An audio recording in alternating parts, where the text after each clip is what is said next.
નમસ્કાર દર્શક મિત્રો, તહેલકા સુપરફાસ્ટ ન્યૂઝમાં હું જીતેન્દ્ર ભાયાણી આપનું હાર્દિક સ્વાગત કરું છું। ખેડાના નડિયાદમાં એક જર્જરિત મકાન થયું ધરાશાયી, 4 વ્યક્તિઓ દટાયાની આશંકા, 2નું કરાયું સફળ રેસ્ક્યુ, તંત્ર ખડે પગે, પ્રજા પરેશાન। રિપોર્ટર ઉમંગ કોટા। મહિલાઓ દ્વારા યોજાય અદ્ભુત રામધૂન, રામ મંદિરની પ્રાણ પ્રતિષ્ઠાને લઈને આ મહિલાઓ ખૂબ જ ઓતપ્રોત દેખાય રામ ભક્તિમાં। રામને રીઝવવા અદકેરી રામધૂન ગાતી મહિલાઓ। રિપોર્ટર ઉમંગ કોટા। અમદાવાદમાં વિદ્યાર્થીને ઈજા થતા કાગડાપીઠ પોલીસ આવી વિદ્યાર્થીની વારે, વિદ્યાર્થીને સારવાર આપી ટાઈમસર પરીક્ષા ખંડમાં પહોંચાડતી અમદાવાદ પોલીસ। રિપોર્ટર ઉમંગ કોટા। બોટાદના સરવા ગામ પાસે કાર અને બોલેરો વચ્ચે સર્જાયો ગમખ્વાર અકસ્માત, એકનું ઘટના સ્થળે જ મોત, 5 લોકો થયા ઈજાગ્રસ્ત। અકસ્માતનું કારણ હજુ અકબંધ, તપાસના ચક્રો ગતિમાન। રિપોર્ટર ઉમંગ કોટા। છોટુ વસાવાએ કર્યા ભાજપ પર આકરા પ્રહાર, બીજેપીને ઉંદરોની પાર્ટી કહેતા છોટુ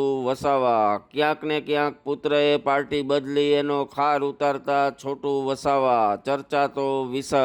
રિપોર્ટર ઉમંગ કોટા। શિવશક્તિ ઓટો ગેરેજની સામે એક આઈસર ગાડીમાં સર્જાયો અકસ્માત, સદનસીબે ટળી જાનહાનિ, અકસ્માતનું કારણ હજુ અકબંધ, પોલીસ ઘટના સ્થળે। રિપોર્ટર ઉમંગ કોટા। પીએમ મોદીએ લીધી ગાંધી આશ્રમની મુલાકાત, 1200 કરોડના ખર્ચે ગાંધી આશ્રમનું કરાશે પુનઃનિર્માણ। આ પ્રોજેક્ટની ભેટ મળતા ગુજરાતવાસીઓ થયા ખુશખુશાલ। રિપોર્ટર ઉમંગ કોટા। સીએએ લાગુ કરાતા ભારતીય મુસ્લિમોમાં જોવા મળ્યો ડર, સીએએના વિશે ઊંડાણપૂર્વક સમજાવતા શાહબુદ્દીન રઝવી, સીએએથી ભારતીય મુસ્લિમોને જરા પણ જરૂર નથી ડરવાની, ચર્ચાતો વિષય। રિપોર્ટર ઉમંગ કોટા। ચકચારી બાબા રામ રહીમ ફરી પુરાયા પાંજરે, 50 દિવસના પેરોલ પૂર્ણ થતા જ ફરી જેલ ભેગા કરાયા રામ રહીમને। બળાત્કાર અને પત્રકાર પર હુમલાના કેસમાં સજા ભોગવે છે રામ રહીમ। રિપોર્ટર ઉમંગ કોટા। રાજકોટના 150 ફૂટ રિંગ રોડ પર આવેલા ઉમિયા ચોક પાસે જાહેરમાં મારામારીનો વિડીયો થયો વાયરલ, પોલીસના ડરને ઘોળીને પી જનારા તત્વોએ મચાવ્યો આતંક, પ્રજા પરેશાન, તંત્ર લાચાર। રિપોર્ટર ઉમંગ કોટા।